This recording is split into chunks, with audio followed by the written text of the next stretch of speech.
Red green online present 20 লক্ষ গ্রাহকের সম্পদ আপনি 200 লোকের কাছে পুঞ্জীভূত করেছেন। এই কারণে একটা সংকট তৈরি হয়েছে। আপনি কর্পোরেট বিনিয়োগ নিয়ে আপনার রিটেল ব্যাংকিং করেছেন, সেটাতে একটা সংকট তৈরি হয়েছে।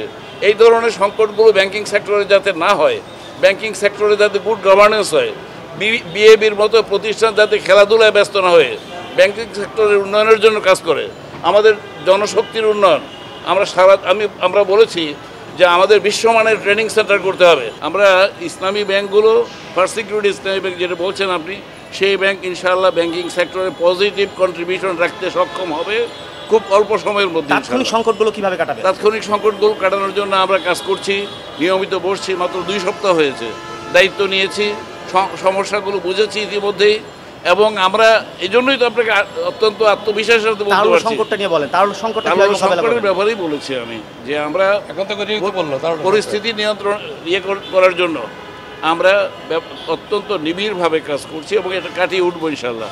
আপনি দেখবেন উইদিন 2 উইকস আমাদের যে ব্যাংকের যে সমস্যাগুলো রয়েছে, মানে জটিল সমস্যা যেগুলো সৃষ্টি হয়েছিল, সেগুলোকে আমরা ইনশাল্লাহ ওভারকাম করব। আপনি জনগণকে আশ্বস্ত করেন। আমরা মিডিয়ার মাধ্যমে আমরা এই আশ্বাস জনগণকে দিতে চাই। আমরা জনগণের পক্ষ থেকে কিন্তু এই বোর্ডে বসেছি।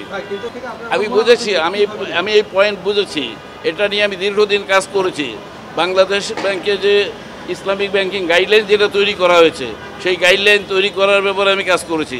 বাংলাদেশের টোটাল ইসলামাইজেশন অফ ব্যাংকিংয়ের ব্যাপারে আমি এই দেশে 40 বছর যাবৎ কাজ করেছি। কাজেই আমি বলতে পারি আপনাকে, আমাদের আস্থা রাখতে পারেন, অতটুকু বলতে পারি।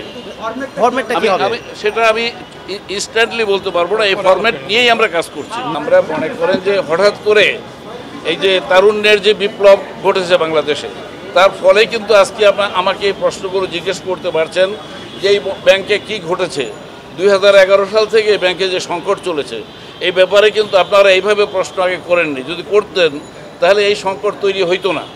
এই সংকট সৃষ্টি হয়েছে না, আমরা প্রশ্ন করেছি, সেটার হয়তো সমাধান আসে না। আমরা যে প্রশ্ন করি না, এখন আমি আগে সমাধানের কথাও জবাব দেওয়া হয়নি সমাধানের পক্ষে।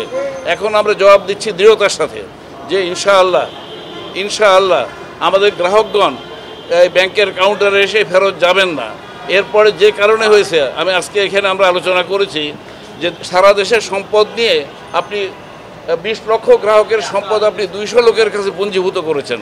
এই কারণে একটা সংকট তৈরি হয়েছে। আপনি কর্পোরেট বিনিয়োগ নিয়ে আপনার রিটেল ব্যাংকিং করেছেন, সেটাতে একটা সংকট তৈরি হয়েছে।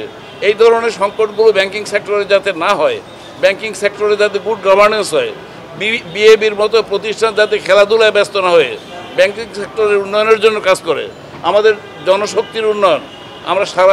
আমরা বলেছি যে আমাদের বিশ্বমানের ট্রেনিং সেন্টার করতে হবে। এই বিশেষ প্রতিবেদনটি যদি আপনাদের ভালো লেগে থাকে অথবা উপকৃত হন, তাহলে অবশ্যই এই চ্যানেলটি সাবস্ক্রাইব করুন এবং লাইক, কমেন্ট ও শেয়ার করে রেড গ্রিন অনলাইনের সাথেই থাকুন। Thanks to everyone. Red green online.